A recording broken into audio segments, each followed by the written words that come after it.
Hello everyone, welcome in my YouTube channel MCN YouTube channel में आपका स्वागत है। आज का इस क्वेश्चन सीरीज का अपना टॉपिक है टेक्स्टोमी।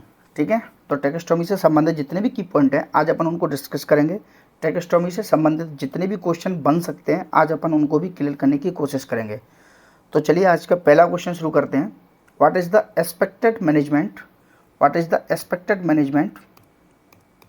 When A 2 year child came in casualty after swallowed the acid।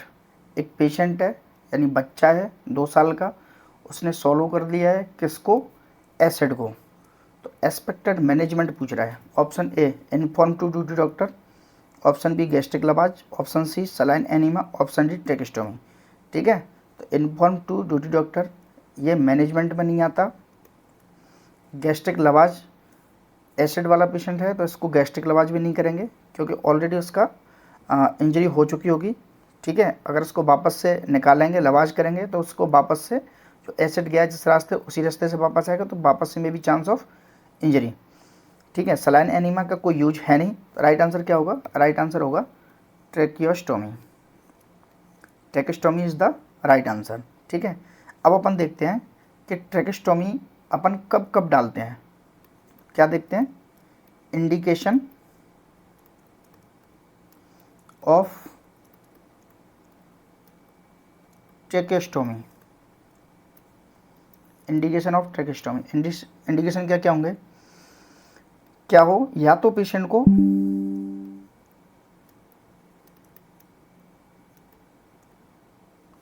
Upper airway obstruction हो, ठीक है, या फिर पेशेंट कैसा हो? डिप्थीरिया वाला पेशेंट हो, ठीक है, या फिर क्या हो? फॉरेन बॉडी एस्पिरेशन वाला हो, ठीक है, या when ET tube endotracheal tube not tolerate by patient, या तो ये कंडीशन हो, या फिर क्या हो? फेशियल बर्न हो, या फिर नेक बर्न हो, ठीक है, या फिर क्या हो? या फिर स्ट्राइडर साउंड आ रहा हो, किसमें? रेस्पिरेशन में। ठीक है, या फिर क्या हो? लेरेंजियल कैंसर हो,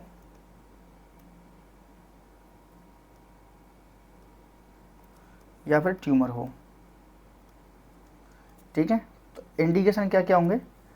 अपर airway obstruction, diphtheria, laryngeal cancer, या फिर ट्यूमर, फॉरेन बॉडी एस्पिरेशन, या ईटी ट्यूब को टॉलरेट नहीं कर रहा हो, या फेशियल बर्न हो, या नेक बर्न हो, या स्ट्राइडर साउंड आ रहा हो रेस्पिरेशन में। तो ये इंडिकेशन होंगे किसके? ट्रेकियोस्टोमी के। ठीक है, या फिर एयरवे को मेंटेन करना हो, एयरवे मेंटेन करना हो कितने दिन के लिए? मोर देन 21 डेज के लिए अगर एयरवे मेंटेन करना हो तो उसके लिए भी ट्रेकियोस्टोमी को डाला जाता है। ठीक है, राइट आंसर क्या है इसमें? ट्रेकियोस्टोमी। चलिए अगला क्वेश्चन डिस्कस करते हैं। Which is the following article put near bed side when a patient came after thyroidectomy. Patient की सर्जरी हुई है थायराइडोक्टोमी, तो कौन सा आर्टिकल है जो पेशेंट की बेड साइड में होना चाहिए? ठीक है, laryngoscope, option B NG tube, option C tracheostomy set, option D ET intubation tray. ठीक है, पेशेंट को थायराइडोक्टोमी होके आई है तो लैरिंजोस्कोप का यूज इसलिए नहीं आएगा क्योंकि इसको एटी इंट्यूबेट नहीं करेंगे, एटी इंट्यूबेशन नहीं करेंगे क्योंकि ऑलरेडी थायराइडोक्टोमी होके आया है। एटी इंट्यूबेशन नेजल से या फिर ओरल कैविटी से डालते हैं, और यहाँ पर थायराइड ग्लैंड होती है तो ये यहाँ से पासेज होगा, तो ऑलरेडी इसमें थायराइड की सर्जरी होके आई है तो इसमें ईटी ट्यूब नहीं डालेंगे। तो ईटी ट्यूब नहीं डालेंगे तो लैरिंजोस्कोप का भी कोई यूज नहीं है। ऑप्शन बी एनजी ट्यूब या तो पेशेंट को पहले से पड़ी होगी, या फिर पेशेंट को एनजी ट्यूब पेशेंट की बेड साइड रखने की तो ज़रूरत नहीं है। ठीक है, ऑप्शन सी ट्रेकियोस्टोमी सेट और option D intubation tray. Intubation tray जो मैंने बता दिया ये नहीं यूज होगा, तो राइट आंसर क्या होगा? राइट आंसर होगा tracheostomy set. Tracheostomy set is the right answer. ठीक है, चलिए question number 3। What is the priority nursing action when a patient came in casualty after stridor sound with stridor sound respiration? मैंने अभी indication बताए थे जिसमें क्या था, स्ट्राइडर साउंड था, तो ये इंडिकेशन आ गया, इंडिकेशन से संबंधित क्वेश्चन आ गया। तो ऑप्शन ए क्या प्रायोरिटी नर्सिंग एक्शन होगा? Provide Fowler position. Option B O2 inhalation. Option C perform tracheostomy. Option D collect consent. Option D collect article for tracheostomy. Provide Fowler position, ठीक है, strider sound फिर भी आएगा, strider sound subside नहीं होगा follower position से, और priority nursing action पूछ रहा है। O2 इनहेलेशन, O2 इनहेलेशन का कोई यूज नहीं है। परफॉर्म ट्रेकेस्टोमी, ठीक है, ट्रेकेस्टोमी परफॉर्म करेगी। प्रायोरिटी नर्सिंग, कलेक्ट कंसेंट, ठीक है, कंसेंट कलेक्ट करना प्रायोरिटी पर नहीं है, अभी क्या करेगी? सबसे पहले कलेक्ट आर्टिकल फॉर ट्रेकेस्टोमी, ये पहली प्रायोरिटी पे है, उसके बाद ये चीज़ें बाकी चीज़ें आएंगी। ठीक है, तो collect article for tracheostomy, right answer क्या होगा? Collect article for tracheostomy. समझ में आ गया? Collect article for tracheostomy. ठीक है, अब इसके कुछ क्लासिफिकेशन है वो अपन डिस्कस करते हैं कि ट्रेकेस्टोमी कौन से प्रकार की होती है, कब कब यूज होती है, कैसे यूज करते हैं, वो सब चीज़ें अपन इसमें डिस्कस करेंगे। तो चलिए खाली स्लाइड देखते हैं। हाँ जी, चलिए क्लासिफिकेशन, क्लासिफिकेशन के अकॉर्डिंग टू प्लेसमेंट, क्लासिफिकेशन में अगर देखेंगे तो क्लासिफिकेशन दो तरह के होते हैं। एक तो होती है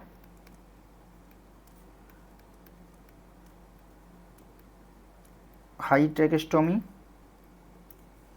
और एक होती है लो ट्रेकेस्टोमी।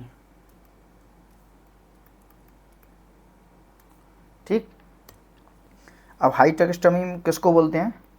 इसका जो इंसिजन है, इंसिजन मेक इन सेकेंड और third ring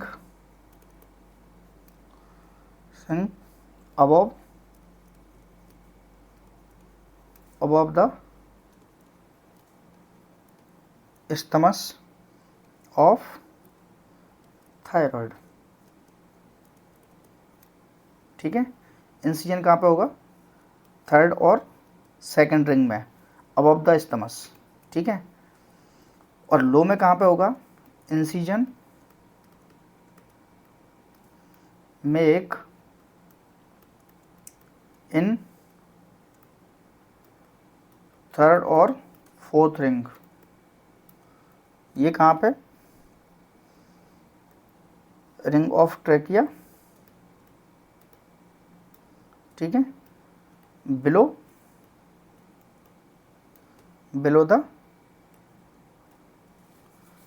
the level of isthmus of thyroid. ठीक है, ये क्लियर हो गया। इंसिजन में कहाँ पर होगा? सेकंड और थर्ड रिंग में, अबव द isthmus। और लो ट्रेकेस्टोमी में इंसिजन कहाँ पर होगा? थर्ड और फोर्थ रिंग में, और trachea below the level of isthmus of thyroid. ठीक, चलिए ये दो प्रकार की होती हैं, ये हाई ट्रेकेस्टोमी, ये लो ट्रेकेस्टोमी हो गई। अब इसके टाइप अगर पूछे तो टाइप भी इसके दो तरह के होते हैं। टाइप,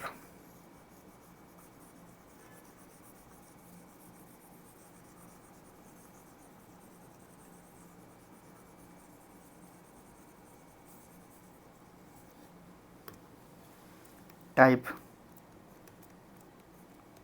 ठीक है, एक होती है prophylactic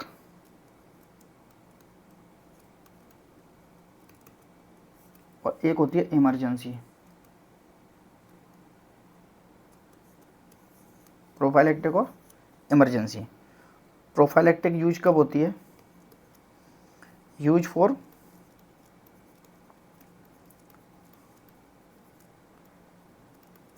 therapeutic purpose, use for therapeutic purpose, इसी को प्लांट ट्रेकेस्टोमी बोलते हैं।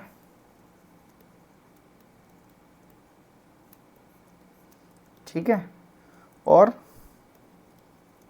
यूज हाई और लो, इसका इंसिजन हाई भी हो सकता है, लो भी हो सकता है। ये प्लांट ट्रेकेस्टोमी है, ठीक है, प्रोफाइलेक्टिक ट्रेकेस्टोमी है, इसका थेरेप्यूटिक पर्पज में यूज होता है। ठीक है, और इसका जो इंसिजन है वो हाई और लो भी हो सकता है।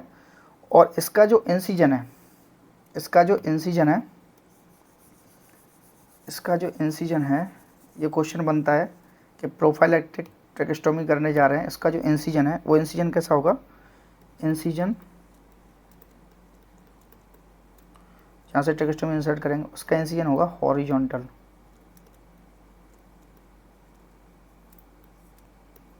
इसका जो इंसिजन है वो हॉरिजॉन्टल होगा, ऐसे होगा। ठीक है, क्योंकि ये प्लांट है।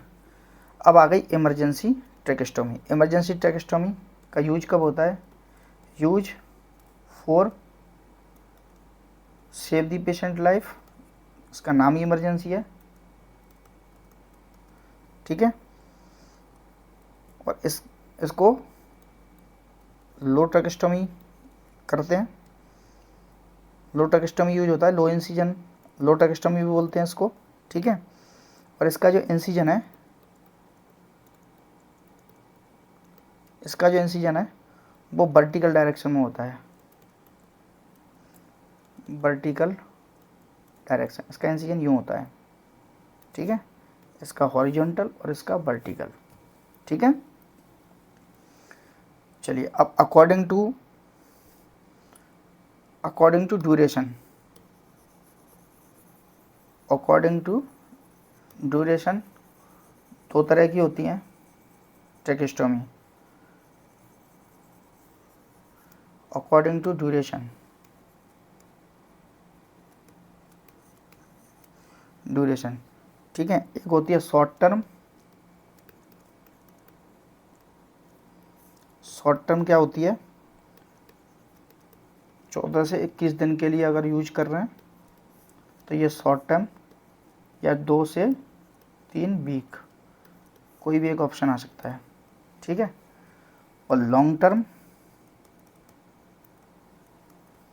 मोर देन 21 डेज।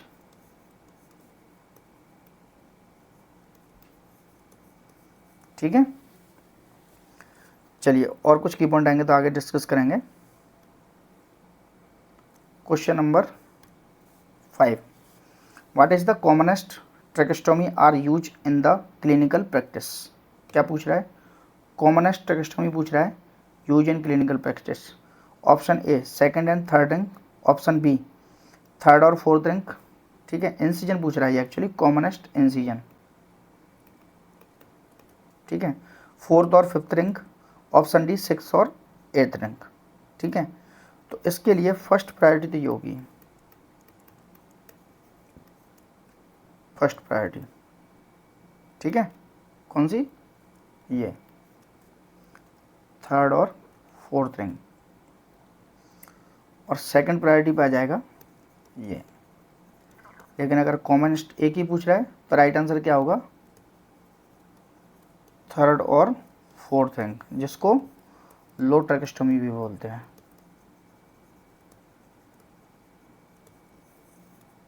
ठीक है, समझ में आ गया।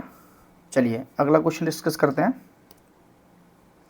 What is the solution are used to clean outer surface of tracheostomy. ये ट्रेकेस्टोमी पड़ी है पेशेंट को, इसकी जो आउटर सरफेस है इसको क्लीन करने के लिए कौन सा सॉल्यूशन यूज करते हैं। Option A betadine, option B soda bicarb, option C NS, option D H2O2 plus NS। तो इसका राइट आंसर क्या होगा, इसका राइट आंसर होगा H2O2 प्लस NS।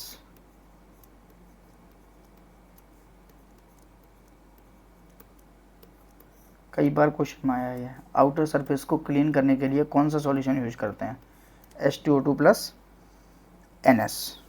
ठीक है, चलिए ट्रेकेस्टोमी करने जा रहे हैं तो उसके लिए कौन कौन से आर्टिकल हैं जो काम में आते हैं, तो उन आर्टिकलों के नाम क्या हैं वो अपन थोड़ा सा इसमें डिस्कस करते हैं।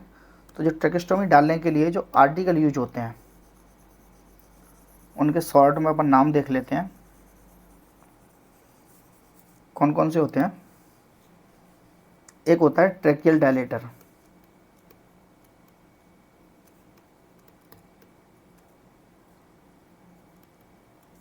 ठीक है। ये क्या होता है, ये डायलेट करने के काम आता है किसको, ट्रेकिया को, ठीक। दूसरा आइटम होता है डबल हुक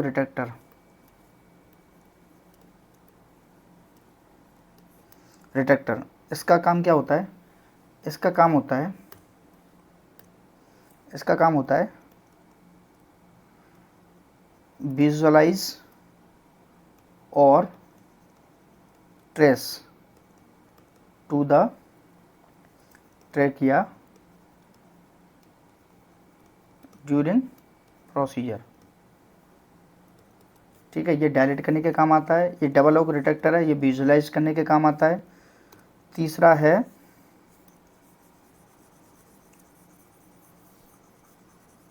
तीसरा आर्टिकल है बीटाडीन, ये किसके लिए, ये ड्रेसिंग के लिए, कौन सी, ट्रेकेस्टोमी साइट, ठीक। फिर आती है स्प्रेड किसके लिए, use to clean incision site, ठीक है। फिर आता है हाफ स्ट्रेंथ H2O2, ठीक है। ये किसके लिए काम आता है, सक्शनिंग के लिए, ठीक है। क्लियर। चलिए अगला क्वेश्चन डिस्कस करते हैं। Pressure for air in tracheostomy cuff, tracheostomy cuff का प्रेशर कितना होता है, क्वेश्चन क्या है, pressure of air in tracheostomy cuff. Option A 220 से 240 mm of H2O, option B 25 से 30 cm H2O, option C 30 mm of Hg, option D all of the above. इसका right answer क्या होगा, इसका राइट आंसर होगा all of the above, ठीक है। चाहे क्वेश्चन में ये हो, ये तीनों ही सही है, ठीक है। तो इसका राइट आंसर क्या होगा, ऑल ऑफ दी अबव, ठीक है। अब एक पूछा जाता है कि ट्रेकेस्टोमी के टाइप कितने होते हैं, टाइप, ठीक है। तो टाइप होते हैं दो तरह के, कौन कौन से, एक तो होता है कफ्ड, एक होता है अनकफ्ड, ठीक है। और ये किसके टाइप हैं, कफ्ड और अनकफ्ड, ये दोनों टाइप में किसके, पीवीसी के, ठीक है। और इसी में होता है एक मेटल की, पीवीसी के दो टाइप हैं, कफ्ड और अनकफ्ड, और एक होती है मेटल, ठीक है।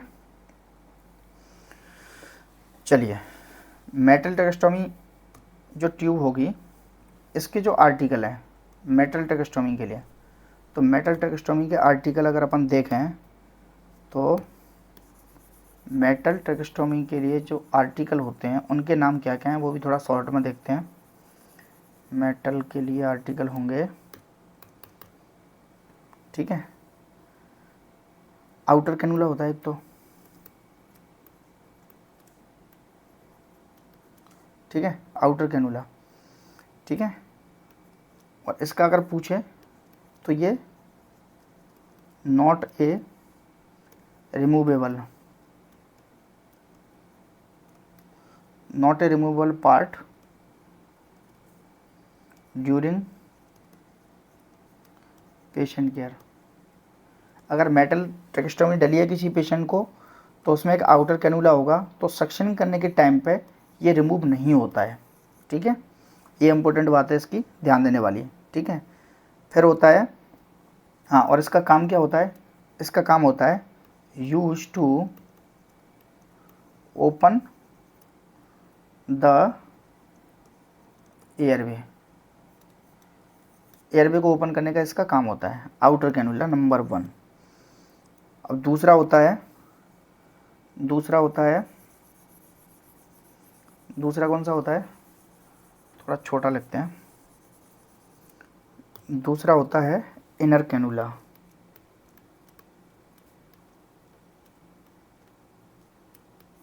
इनर कैनुला, ठीक है। ये क्या होता है, इसको फिक्स इनटू आउटर कैनुला, ठीक है। इसको फिक्स किया जाता है आउटर कैनुला में, that is removable part for clean the mucus, ठीक है, ऑफ इनर कैनुला, ठीक है।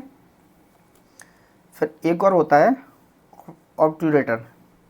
तीसरा जो इसका पार्ट होता है वो होता है ऑब्ट्यूरेटर। उसको भी पढ़ लेते हैं थोड़ा सा।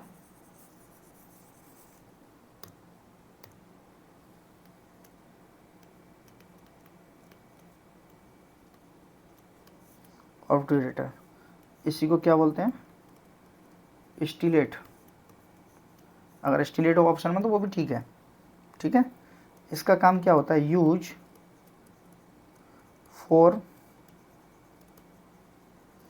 डायरेक्ट इंसर्ट टू ट्रेकेस्टोमी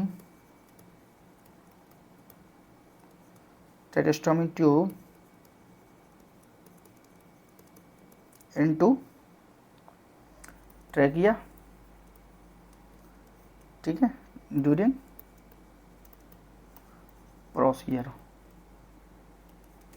ठीक है। ऑब्ट्यूरेटर या स्टिलेट का यूज होता है, use for direct insert tracheostomy tube into the trachea during procedure. तो ये इसके पार्ट हो गए, ठीक है। अगर पेशेंट को इनकेस कोई ट्रेकेस्टोमी पड़ी हुई है तो पेशेंट की बेड साइड में भी इसका होना ज़रूरी है। इसके साथ में एक एम्बू बैग होना भी ज़रूरी है, ठीक है। चलिए अगला क्वेश्चन डिस्कस करते हैं। Which is the following article put patient bed side when a patient is having tracheostomy. एक पेशेंट है जिसको ट्रेकेस्टोमी पड़ी हुई है, तो कौन सा आर्टिकल है जो पेशेंट की बेड साइड में रखेंगे। Option A laryngoscope with blade, option B O2 mask, option C obturator और Ambu bag, option D ET tube, ठीक है। इसको थोड़ा डिस्कस करते हैं। लेरिंजोस्कोप विद ब्लेड, ट्रेकेस्टोमी अगर है पेशेंट को, इसका कोई नॉट यूज, क्योंकि इसका यूज होता है किस में, ET इंट्यूबेशन में, ठीक है। चलिए ये नहीं होगा। Option B O2 mask, O2 mask का कोई यूज नहीं है क्योंकि पेशेंट ट्रेकेस्टोमी पे है, ठीक है। ऑप्शन सी ऑब्ट्यूरेटर और Ambu bag, option D ET tube. ET tube अगर डली होती तो लेरिंजोस्कोप का यूज होता, तो ET ट्यूब है ही नहीं। ट्रेकेस्टोमी इससे ऊपर की चीज़ है, क्योंकि ET ट्यूब निकालने के टाइम पे ही ट्रेकेस्टोमी डालते हैं। ये दोनों प्रोसीजर सेम टाइम पे होते हैं। और ET ट्यूब ये शॉर्ट टर्म के लिए अगर पेशेंट को एयरवे मेंटेन करना है तो ET ट्यूब डालते हैं, लेकिन more than 7 days, more than 21 days, कम से कम 7 दिन, मोर देन मैक्सिमम 21 दिन, 21 दिन से अगर ज़्यादा ज़रूरत है पेशेंट को एयरवे मेंटेन करने के लिए तो उसके लिए ट्रेकेस्टोमी करते हैं। तो ट्रेकेस्टोमी करने के टाइम पे अगर ट्रेकेस्टोमी डली हुई है तो ET ट्यूब का कोई यूज नहीं है। तो इसका राइट आंसर क्या होगा, अपने प्रीवियस डिस्कस भी करा था इसको थ्योरी के अंदर। तो ऑब्ट्यूरेटर और एम्बू बैग ये दो चीज़ हैं जो इम्पोर्टेंट है पेशेंट की बेड साइड में, कब, जब पेशेंट को ट्रेकेस्टोमी ट्यूब पड़ी हुई है, ठीक है। चलिए अगला क्वेश्चन डिस्कस करते हैं। What is the position during the procedure of tracheostomy. Patient की पोजीशन क्या होगी, कब, जब पेशेंट का प्रोसीजर हो रहा है किसका, ट्रेकेस्टोमी का। Option A semi Fowler position, option B high Fowler position, option C Sims lateral position, option D Rose position. इसका राइट आंसर क्या होगा, इसका राइट आंसर होगा रोज पोजीशन। रोज पोजीशन में क्या होता है, पेशेंट का सिर थोड़ा सा नीचे की तरफ होता है, गर्दन थोड़ी सी अपर साइड में होती है, क्योंकि ट्रेकिया को विजुअलाइज करने के लिए थोड़ा इजी होता है यहाँ इंसिजन जब करते हैं तो। और ये पेशेंट सुपाइन पोजीशन में होता है, तो इसको बोलते हैं रोज पोजीशन, ठीक है। तो ड्यूरिंग प्रोसीजर राइट आंसर क्या होगा, रोज पोजीशन, ठीक है। चलिए फिर अगला क्वेश्चन डिस्कस करते हैं। Question number 10, best accurate method for check tracheostomy placement. एक पेशेंट है जिसको ट्रेकेस्टोमी ट्यूब डल गई है, उसका बेस्ट एक्यूरेट मेथड क्या होगा उसको चेक करने का? तो उसका बेस्ट मेथड क्या होगा? एक्सरे। यूएसजी नहीं होगा, लैब टेस्ट नहीं होगा, ऑल ऑफ दी अबव नहीं होगा, राइट आंसर क्या होगा? एक्सरे। एक्सरे करने से पहले क्या करते हैं? एक्सरे करने से पहले एक बार ऑस्कल्टेट और करते हैं। ऑस्कल्टेट,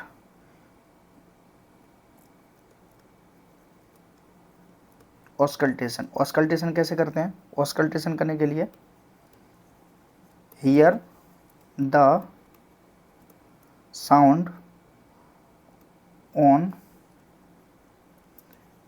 बेस ऑफ लंग्स, ठीक है, with help of stethoscope after push the air with Anbu bag. Anbu bag से एयर पुश करते हैं, लंग्स के बेस पे स्टेथोस्कोप रख के उसके ऑस्कल्टेशन करते हैं। अगर दोनों साइड में लंग्स, ये एयर भी है, ये लंग्स है, दोनों साइड में बायलैटरल एयर एंट्री चेक करते हैं। अगर इक्वल है तो पेशेंट को प्रॉपर वेंटिलेशन हो रहा है, ठीक है। तो ये ट्रेकेस्टोमी के थ्रू एम्बू से करके देखते हैं कि ऑस्कल्टेशन के थ्रू कि दोनों लंग्स में एयर प्रॉपर पहुंच रही है कि नहीं, तो रेस्पिरेशन उससे ठीक हो पाएगा कि नहीं। अगर एक साइड में लंग्स में प्रॉपर आ रही है, एक साइड में नहीं आ रही है, तो हो सकता है कि वो ट्यूब थोड़ी सी ज़्यादा अंदर हो, तो उसको थोड़ा सा ऊपर की साइड में खींचा जाता है ताकि दोनों साइड में एयर प्रॉपर आ जाए। और इसका कन्फर्मेटरी अगर पूछें तो कन्फर्मेटरी में फिर एक्सरे हो जाएगा इसका राइट आंसर, ठीक है। उसके बाद क्या करते हैं? उसके बाद ट्रेकेस्टोमी डाल दी पेशेंट को, ये इसकी गर्दन हो गई, ये इसकी ट्रेकेस्टोमी ट्यूब है, फिर इसको टाई करते हैं। इसको यहाँ पर धागा बांधते हैं, यहाँ से धागा बांधते हैं, ये स्ट्रिप यहाँ पीछे जाके दोनों साइड से इक्वली खींचा जाता है। उसके बाद यहाँ पे इसको टाई कर दिया जाता है गर्दन के पीछे, ठीक है। तो ये ट्रेकेस्टोमी बांधने का तरीका है, ठीक है। और जब अगर पेशेंट की ट्रेकेस्टोमी हो गई है, डल गई है, तो ट्रेकेस्टोमी केयर कर रहे हैं, तब पेशेंट की पोजीशन क्या होगी? तो ड्यूरिंग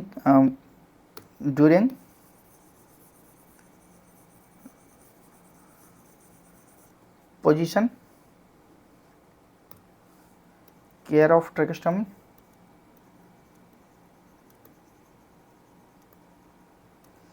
में पोजीशन अगर पूछी जाए तो इसके लिए होगी Fowler position,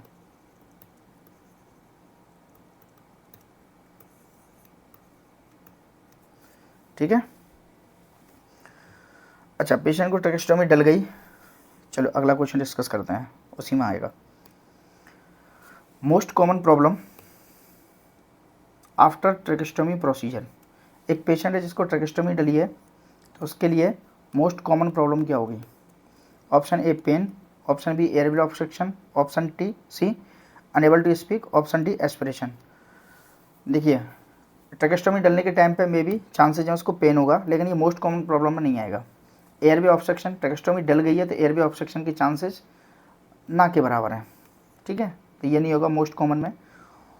option D aspiration, aspiration यूँ नहीं होगा क्योंकि ट्रेकेस्टोमी डली हुई है, तो एस्पिरेशन के चांस तो बिल्कुल माइन्यूट कर दिए। इसका राइट आंसर क्या होगा? Enable to speak. पेशेंट है जिसको ट्रेकेस्टोमी डल गई है, वो बोल नहीं पाएगा, ठीक है, तो ये इसके लिए मोस्ट कॉमन प्रॉब्लम हो गई आफ्टर ट्रेकेस्टोमी प्रोसीजर। अब इसमें नर्सिंग के लिए जो ध्यान रखने वाली चीज़ है, नर्सिंग मैनेजमेंट में ध्यान रखने वाली क्या चीज़ है कि पेशेंट एक तो अनेबल टू स्पीक हो जाएगा, अनेबल टू स्पीक हो जाएगा, तो नर्स क्या करेगी? नर्स उसको कॉलवेल के बारे में समझाएगी, कॉलवेल के बारे में समझाएगी, क्योंकि पेशेंट बोल नहीं पाएगा, अगर कोई दिक्कत होगी तो वो बता नहीं पाएगा, तो उसको बताएगी कि ये कॉलवेल है, आपको इसको प्रेस करना है, अगर आपको कोई दिक्कत होती है, जिससे काउंटर पर, नर्सिंग काउंटर पर आवाज़ जाएगी तो नर्स वहाँ से आपको अटेंड करने के लिए आ जाएगी। तो कॉलवेल के बारे में समझाएगी एक तो।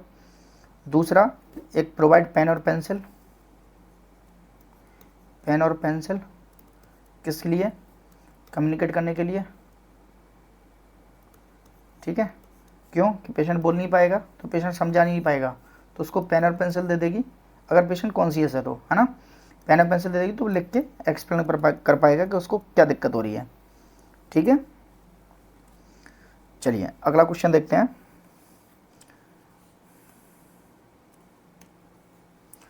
What is the important nursing action to prevent foreign body aspiration through the stoma after tracheostomy procedure. Important nursing action पूछ रहा है to prevent foreign body aspiration, कोई फॉरेन बॉडी एस्पिरेट नहीं कर जाए उसके लिए स्टोमा साइड से आफ्टर ट्रेकेस्टोमी प्रोसीजर। पेशेंट को ट्रेकेस्टोमी प्रोसीजर हो चुका है, ठीक है, तो उसके बाद उसको कौन सी फॉरेन बॉडी से प्रिवेंट करने के लिए, किसी भी फॉरेन बॉडी से प्रिवेंट करने के लिए नर्स का प्रायोरिटी इंपॉर्टेंट नर्सिंग एक्शन क्या होगा। Option A cover the stoma with sterile gauze piece, option B cover the stoma with saline soaked gauze piece, option C cover the stoma with saline soaked bed filter gauze piece, option D all of the above. ठीक है, इसके लिए right answer क्या होगा, इसका right answer होगा cover the stoma with saline soaked bed filter gauze piece. ठीक है, सबसे बढ़िया अगर आंसर इसमें देखा जाएगा तो क्या होगा, गॉज जो भीगा हुआ है और एयर से आर पार हो जाए, फिल्टर्ड। ठीक है, तो ऐसा गॉज पीस उसके स्टोमा की साइड में कवर करेगी जिससे फॉरेन बॉडी एस्पिरेट होने के चांस खत्म हो जाएंगे। ठीक है, एक इसमें क्वेश्चन बनता है what is the instruction given by to the patient when a patient want to thanks. एक पेशेंट है, मान के चलिए वो नर्सिंग केयर से खुश हो गया है, ठीक है, नर्सिंग केयर से खुश हो गया है, तो वो अपने मुंह से ट्रेकेस्टोमी डलने के बाद अपने मुंह से अगर बोलना चाह रहा है, नर्स को थैंक्स बोलना चाह रहा है, क्या करना चाह रहा है, थैंक्स बोलना चाह रहा है, तो नर्स क्या करेगी कि वो थैंक्स बोल पाए। ठीक है, तो what is the instruction given by to the patient when patient want to thanks और speak one word after tracheostomy. वो चाह रहा है कि वो ट्रेकेस्टोमी डलने के बाद कुछ बोले या फिर वो थैंक यू बोले, तो उसके लिए नर्स उसको इंस्ट्रक्ट क्या करेगी, deep breath then put the finger on stoma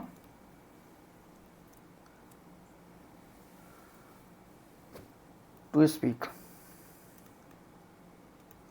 या देन स्पीक। उसको बोलेगी आप लंबी से सांस लो, मैं आपके यहाँ पे हाथ रखूँगी, तब आप मुंह से बोलना तो आवाज़ आ जाएगी। ठीक है, तो ये उसका एक इम्पोर्टेंट चीज़ है, ठीक है, जो ध्यान रखने वाली है। चलिए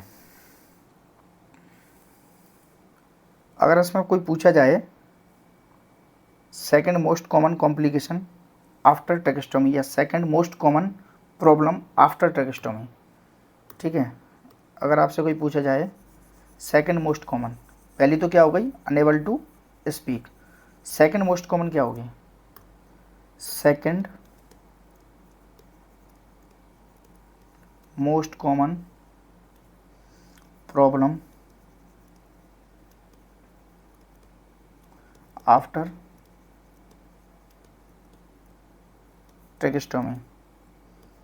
सेकंड मोस्ट कॉमन में क्या आ जाएगा, foreign body aspiration. Foreign body aspiration is the second most common complication after tracheostomy. ठीक है, चलिए अगला क्वेश्चन डिस्कस करते हैं। अगला क्वेश्चन कौन सा है, 13, what is the object by nurse when patient need for suctioning after tracheostomy. What is the object by nurse when patient need for suctioning after tracheostomy. एक पेशेंट है जिसको ट्रेकेस्टोमी हो चुकी है, तो क्या नर्स ऑब्जर्व करेगी कि उसको सक्शनिंग की ज़रूरत है। Option A noisy respiration, option B tachypnoea, option C laboured respiration, option D all of the above. ठीक है, अगर इसमें आपसे पूछा जाए प्रायोरिटी बेस, ठीक, तो फर्स्ट प्रायोरिटी पे इसमें क्या आ जाएगा, फर्स्ट प्रायोरिटी पाएगा ऑल ऑफ दी अबव। अगर आपसे पूछा जाए सेकंड प्रायोरिटी में अगर देखा जाएगा बेस्ट तो नॉइजी रेस्पिरेशन। ठीक है, और थर्ड क्या होगा, लेबर्ड रेस्पिरेशन। ये होगा थर्ड। ठीक है, फिर टेकिपनिया, ये सब चीज़ होने के बाद फिर लास्ट में टेकिपनिया होगा। तो ऑल ऑफ दी अब ये सारे ही साइन हैं जिससे नर्स को सोचेगी कि उसको सक्शनिंग की ज़रूरत है। ठीक है, चलिए अगला क्वेश्चन डिस्कस करते हैं। Question number 14, what is the suction pressure required for a adult when portable suction machine in use. एक पेशेंट है जिसको ट्रेकेस्टोमी पड़ी हुई है या इसको ईटी ट्यूब पड़ी हुई है, ईटी में भी बोल सकते हैं इसको, ईटी या टीटी, ट्रेकेस्टोमी या फिर एंडोट्रेकियल ट्यूब। ठीक है, ईटी या टीटी। तो what is the suction pressure, suction pressure पूछ रहे हैं अडल्ट में। ठीक है, ये ध्यान देना। व्हेन पोर्टेबल सक्शन मशीन, ये भी ध्यान देना, पोर्टेबल सक्शन मशीन से यूज हो रही है तो सक्शन करने के लिए कितना प्रेशर जरूरत होगी। ऑप्शन ए 7 से 10 mm of H, option B 8 से 15 mm of H, option C 100 से 120 mm of H, option D 150 से 200 mm ऑफ एच। इसका राइट आंसर क्या होगा, इसका राइट आंसर होगा 8 से 15 mm ऑफ एच। ठीक है, ये कब है, जब पोर्टेबल मशीन यूज हो रही है।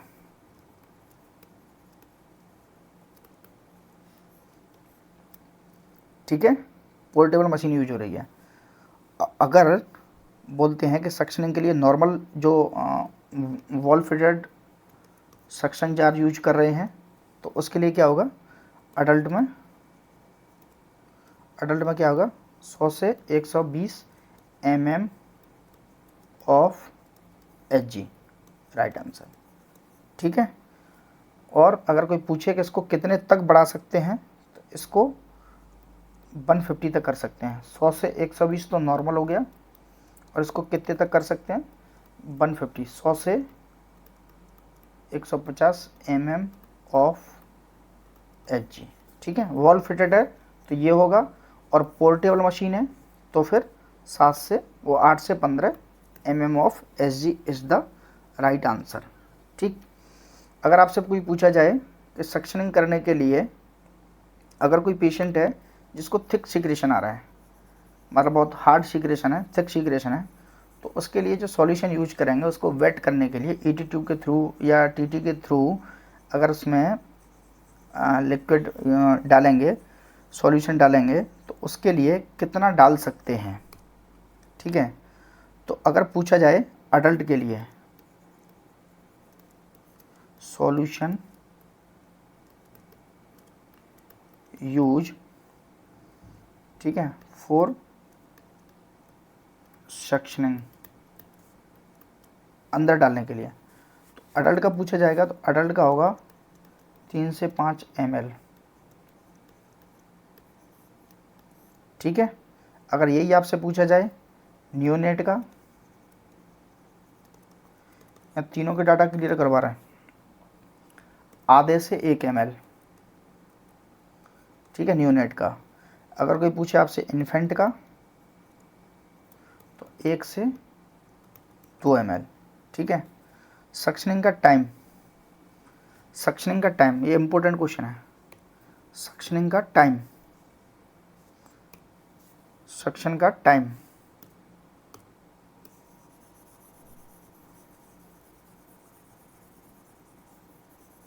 सक्शन का अगर कोई आपसे टाइम पूछ रहा है, क्या पूछ रहा है, ड्यूरेशन, ड्यूरेशन ऑफ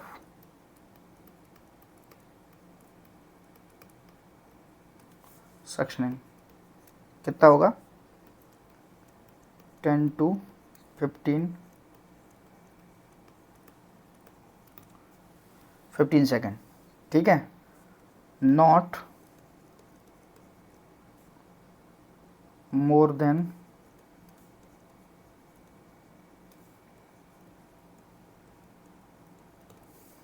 ये याद रखना। ड्यूरेशन पूछा जाएगा कितना होगा, 10 to 15 second, not more than 20 second. ठीक है, आ गया समझ में। चलिए अगला क्वेश्चन डिस्कस करते हैं। Question number 15, what is the expected by nurse when takes more than 15 second for suctioning. अगर कोई पेशेंट है जिसको 15 सेकेंड से ज़्यादा नर्स ने टाइम लगा दिया है किसमें, सक्शनिंग करने में, ठीक है, तो पेशेंट को क्या क्या कंडीशन हो सकती है, क्या एक्सपेक्ट करेगी। Option A hypoxia, option B arrhythmia, option C cardiac arrest, option D none of the above. ठीक, तो इसमें अगर पहली प्रायोरिटी पे देखा जाएगा तो पहले होगा उसको हाइपोक्सिया, अगर 15 सेकेंड से ज़्यादा कर दिया या फिर मोर देन 20 सेकेंड से ज़्यादा अगर सक्शन कर दिया तो पहले क्या होगा, पहले होगा हाइपोक्सिया, उसके बाद क्या होगा, उसके बाद होगा अर्दमिया।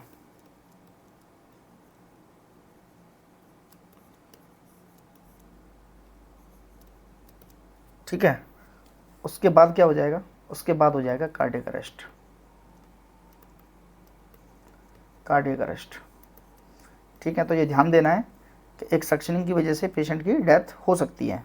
ठीक है, तो not more than 20 second, 10 to 15 second normal हो गया। पेशेंट को पहले हाइपोक्सिया होगा, फिर उसको अर्दमिया होगा, अर्दमिया के बाद उसको कार्डियक अरेस्ट हो जाएगा, अगर लगातार यही कंडीशन चलती रही तो। ठीक है, अगर पूछा जाए कि सक्शनिंग करने से पहले क्या करना चाहिए, चलिए इसको भी देख लेते हैं इसी में।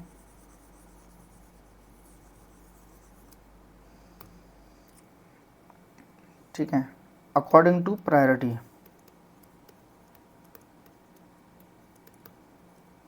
According to priority nurse hyper ventilate या फिर provide 100% oxygen to the patient. अगर आपने किसी हॉस्पिटल में काम किया हो तो आपने देखा होगा जो पेशेंट वेंटिलेटर पर होते हैं उसको अगर सक्शन करने जा रहे हैं तो पेशेंट अगर सीपैप मोड पर है या SIMB मोड पर है या वॉल्यूम AC मोड पर है तो अगर उसको सक्शनिंग करने जा रहे हैं तो उसका जो FiO2 है, FiO2 को 100% कर देते हैं। क्यों, कि जब आप सक्शनिंग करने जाओगे तो पेशेंट हाइपोक्सिया में ना जाए, उसको बचाने के लिए पेशेंट को पहले हाइपर वेंटिलेट करते हैं, यानी कि FiO2 उसको 100% कर देते हैं, चाहे वो किसी भी मोड पर है। ठीक है, इससे क्या होगा, जिससे ये होगा कि अगर आपको 0.1% उसको आपको 15 सेकंड से ज़्यादा भी होते हैं तो पेशेंट अगर हाइपर वेंटिलेट होगा तो जल्दी उसको हाइपोक्सिया नहीं होगा, तो इसको प्रिवेंट करने के लिए हाइपर वेंटिलेट किया जाता है। ठीक है, चलिए अगला क्वेश्चन डिस्कस करते हैं, या फिर हाँ इसमें एक चीज़ और देख लो, इसमें एक और चीज़ डिस्कस करने वाली है।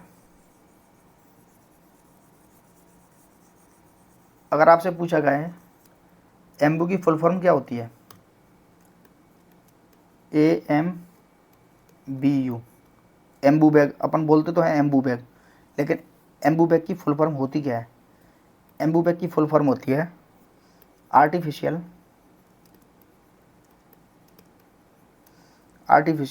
मैनुअल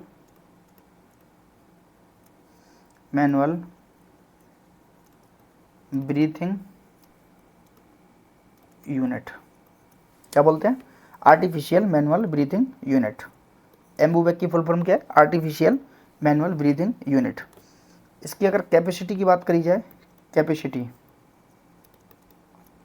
एम्बू बैग की कैपेसिटी कितनी होती है, तो अडल्ट एम्बू बैग है उसकी कैपेसिटी होती है 1200 ml, 1 लीटर से ज़्यादा और 1.5 लीटर से कम, 1200 ml। अगर इसी में पूछा जाए चाइल्ड की, तो चाइल्ड की होती है 750 ml, 750 ml। और इसी में पूछा जाए इन्फेंट की, तो इन्फेंट की होती है 500 ml। ठीक है, अडल्ट की कितनी होगी 1200 ml, चाइल्ड की होगी 750 ml, इन्फेंट की होगी 500 ml। ठीक है,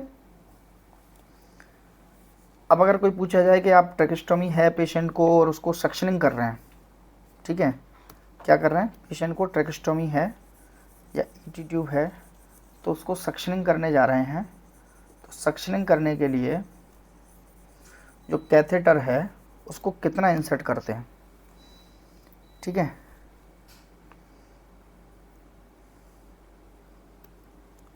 कितना इंसर्ट करते हैं, पहला फर्स्ट प्रायोरिटी अगर पूछी जाएगी तो वहाँ तक इंसर्ट करते हैं up to where resistant meet, वहाँ तक जहाँ तक रेजिस्टेंट मिल रहा है, डालते गए यहाँ रेजिस्टेंट आ गया तो यहाँ तक फर्स्ट प्रायोरिटी। अगर सेकंड प्रायोरिटी पे हो तो 6 to 8 इंच, अगर कोई पूछे तो 6 to 8 इंच। इसके जो कैथेटर हैं इसका साइज़ क्या होता है, नॉर्मल साइज, कैथेटर का नॉर्मल साइज 14 से 16, फ्रेंच का कैथेटर यूज करते हैं, सक्शन कैथेटर, ठीक है, जो सक्शनिंग के काम आता है, 14 से 16, ठीक है। और depend on ET tube size या TT tube size. TT tube size के आते हैं, 6.5 का भी आता है, 6 का आता है, 7 का आता है, 7.5 का आता है। फीमेल में जनरली यूज होता है 6.5 से 7.5, ठीक है। अडल्ट में यूज होता है, अडल्ट मेल में 7.5 से 8.5, 6.5 से 7.5, 7.5 से 8.5, ठीक है, ईटी ट्यूब या टीटी ट्यूब का साइज, ठीक है। चलिए अब अगला क्वेश्चन डिस्कस करते हैं। What is the priority nursing action when tracheostomy tube dislodged. एक पेशेंट है जिसको ट्रेकेस्टोमी ट्यूब डली हुई है, उसका प्रायोरिटी नर्सिंग एक्शन क्या होगा जब वो डिसलॉक्ड हो गई है या जगह से हिल गई है, ठीक है। Option A hyper extended of head, option B gasping the suture, option C use tracheal dilator, option D use और of obturator, option E inform to emergency team, ठीक है। क्या क्वेश्चन है, प्रायोरिटी नर्सिंग एक्शन पूछ रहा है, किसका, priority nursing action जब ट्रेकेस्टोमी ट्यूब डिसलॉक्ड हो गई है। तो पहली प्रायोरिटी पे क्या होगा, पहली प्रायोरिटी पे होगा हाइपर एक्सटेंडेड ऑफ हेड, ठीक। उसके बाद दूसरी पोजीशन पे क्या होगा, ये होगा सेकंड प्रायोरिटी, क्योंकि ये पूछ रहा है नर्सिंग एक्शन। ऑप्शन सी क्या होगा, ऑप्शन सी होगा use tracheal dilator, third priority, ठीक है। उसके बाद क्या होगा, यूज ऑबिट्यूरेटर, ये क्या है, इसी को स्टीलेट बोलते हैं, ठीक है। उसके बाद inform to emergency team, fifth पे, ठीक है। अगर कोई पेशेंट है इसकी ट्रेकेस्टोमी ट्यूब डिसलॉक्ड हो गई है तो नर्स की प्रायोरिटी नर्सिंग एक्शन क्या होगा, क्योंकि पहले हाइपर एक्सटेंडेड करेगी, फिर गास्पिंग द सूचर, सूचरों को थोड़ा लूज करेगी, फिर उसके बाद ट्रेकियल डायलेटर यूज करेगी, उसके बाद यूज ऑफ ऑब्टूरेटर स्टेटर का यूज करेगी, उसके बाद इन्फॉर्म कर देगी इमरजेंसी ट्यूब को, तो ट्यूब को फिर वापस से चेंज किया जाएगा या उसको लगाया जाएगा, ठीक है। चलिए ओके, एक और अगर इसी में पूछा जाए कि व्हाट इज द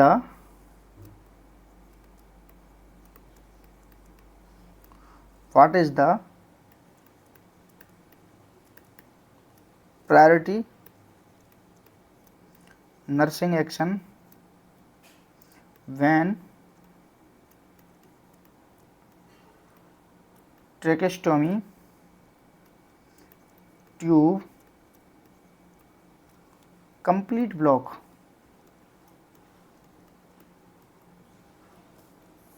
अगर ट्यूब कंप्लीट ब्लॉक हो जाती है तो उसके लिए प्रायोरिटी नर्सिंग एक्शन क्या होगा। अगर कंप्लीट ब्लॉक होती है, रिमूव द ट्यूब।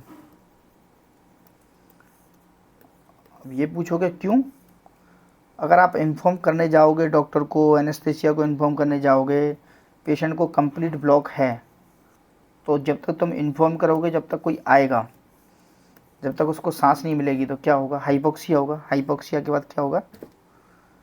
हाइपोक्सिया के बाद क्या होगा? अपन ने इसमें बताया था प्रीवियस में। हाइपोक्सिया के बाद, हाइपोक्सिया के बाद क्या होगा? उसे अरिथमिया हो जाएगा।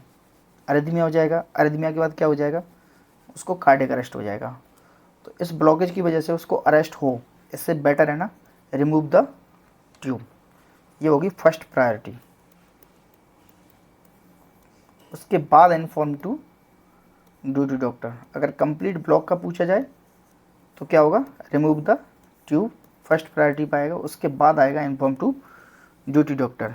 ठीक है, तो आज का क्वेश्चन सेशन यहीं पर समाप्त होता है। ट्रैकेस्टोमी के कुछ इंपॉर्टेंट क्वेश्चन हैं जो अभी और इसमें रह गए हैं, वो अपन आगे वाले सीरीज में बताएंगे। ठीक है, तब तक के लिए देखते रहिए MCN। ठीक है, लाइक कर देना, share, subscribe for more data based important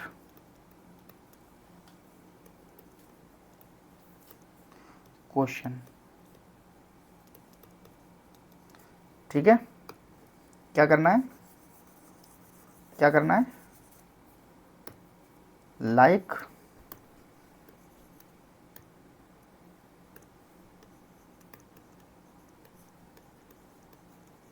share, subscribe daily 7 PM, ये याद रखना। ठीक है, इंपॉर्टेंट क्वेश्चन है, डेली 7 बजे डिस्कस किए जाते हैं MCN यूट्यूब चैनल पर।